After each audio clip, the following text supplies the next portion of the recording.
श्री कृष्ण गोविंद हरे मुरारे नाथ नारायण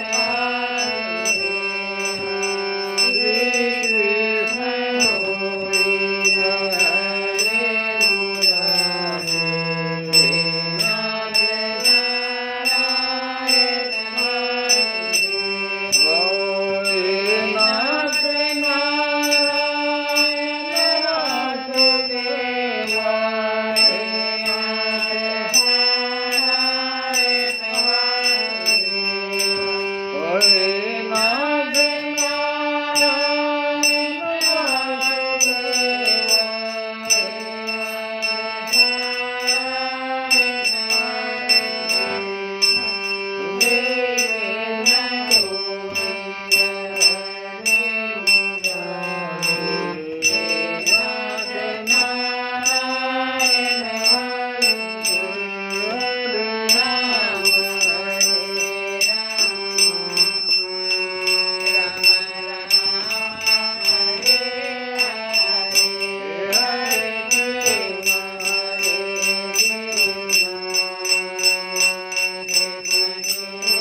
जय श्री कृष्ण ज्ञानतिमिरान्धस्य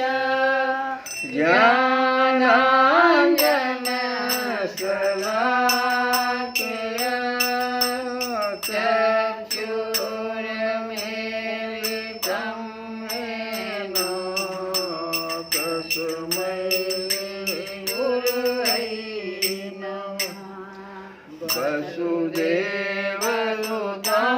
देवं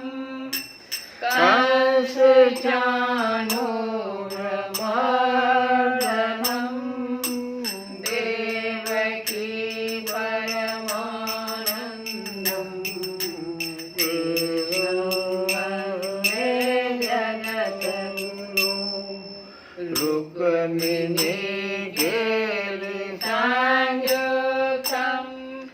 पीताम्बरशोभितं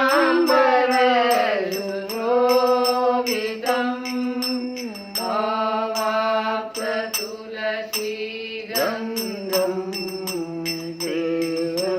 वन्दे जगद्गुरुं। हे कृष्ण करुणा सिन्धु दीनबन्धो जगत्पते गोपेश गोपिकान्त राधाकान्त नमोस्तुते। तप्तकाञ्चन गौराङ्गी राधे वृन्दावनेश्वरी वृषभानुसुते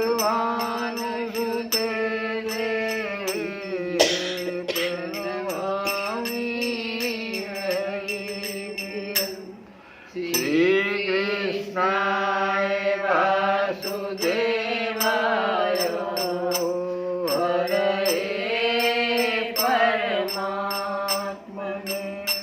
प्रणतक्लेशनाशाय गोविन्दाय नमो नमः। मातु मेरी श्री राधिका पिता मेरे घनश्याम श्याम मेरी श्री राधिका पिता मेरे घन श्याम इन दोनों के चरणों में मेरा बारंबार प्रणाम मेरा बारंबार प्रणाम मेरा बारंबार प्रणाम। आज की कथा गीता से हम लोग जो सुन रहे हैं कि अर्जुन बार बार पूछ रहा है भगवान से पूछ रहा है कि हे भगवान, आप जो हमें, हे मधुसूदन, आपने जिस योग पद्धति का हमें संक्षेप में वर्णन किया वह मेरे लिए अव्यवहारिक तथा असह है। दोनों बात बोल रहा है अर्जुन, कह रहा है कि अव्यवहारिक भी है और असह है, क्योंकि मेरा मन अस्थिर रहता है और चंचल है। ये अर्जुन की बात है। अर्जुन जीव है, हम सभी लोग जीव हैं और हम सबों के साथ यही बात तो है कि हमारा जो मन है वो अस्थिर है। भगवान योग पद्धति की बात कर रहे हैं। तो भगवान कहते हैं कि योगिनामपि सर्वेषां मतगतेनन्तः आत्मना मतगतेन अंतः आत्मना, अपने भीतर श्रद्धावान भजते यो माम सौमे योक्ततमो मतः। संपूर्ण योगियों में जो श्रद्धावान योगी हैं वही भक्ति योग के द्वारा, भगवान अब योग पद्धति से भक्ति योग की ओर चले आए।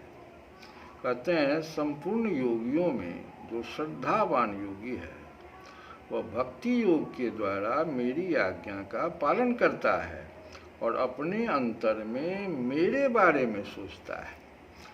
मतगतेन अंतः आत्मना, अपने अंतर में मेरे बारे में सोचता है और मेरी दिव्य प्रेम भक्तिमय सेवा करता है और यह योग में मुझसे परम घनिष्ठता पूर्वक युक्त हो जाता है। यही सब में श्रेष्ठ है, यही मेरा मत है। भगवान अर्जुन से स्पष्ट शब्दों में कहते हैं भक्ति मार्ग जो है।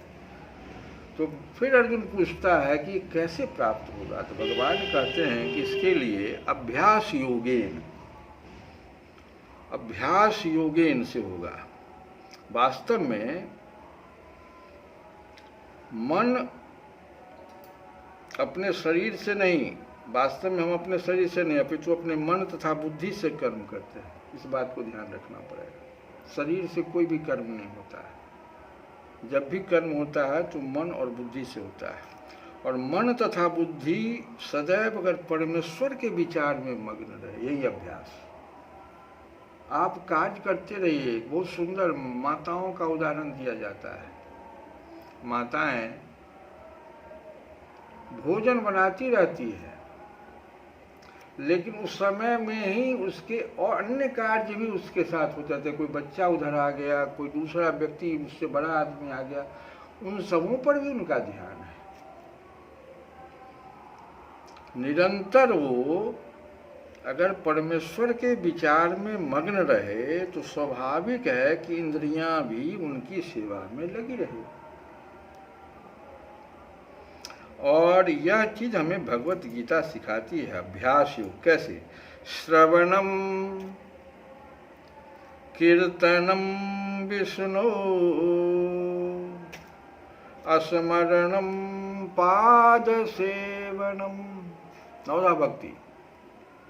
श्रवणम कीर्तनम विष्णु स्मरणम पाद सेवनम अर्चनम वंदनम दास्यम।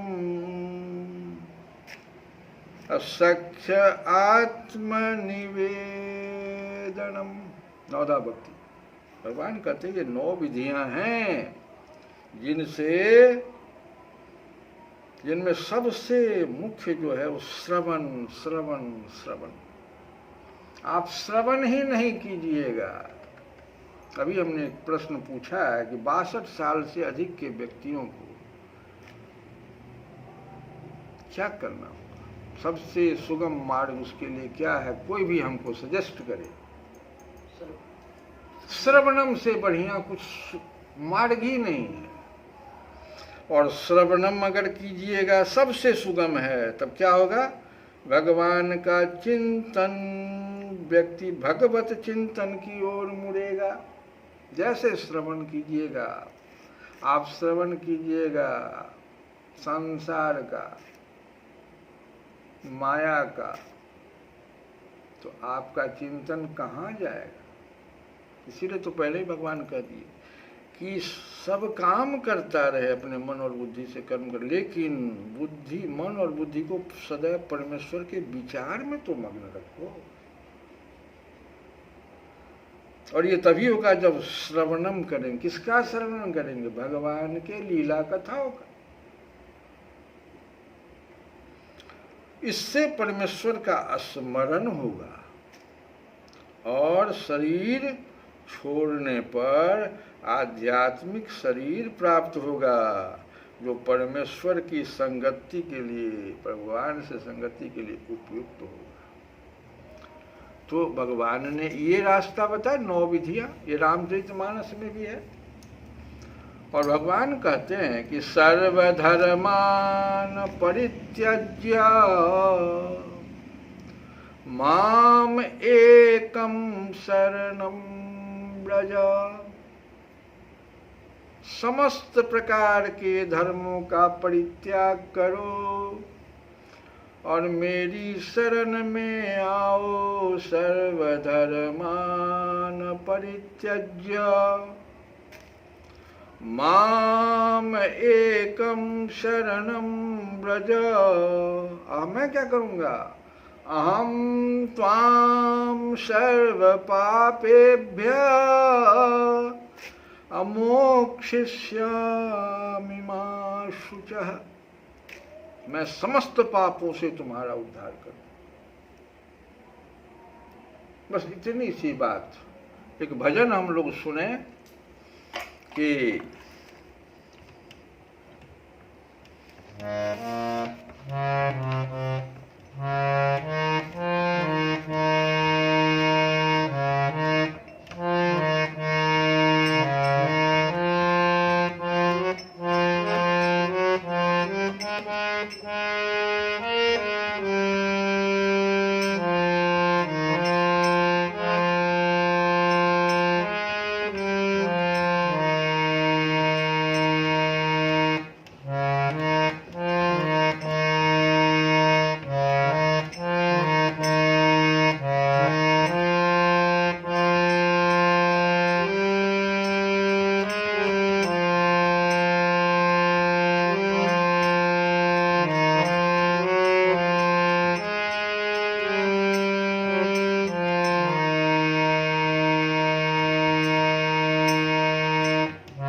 कृष्ण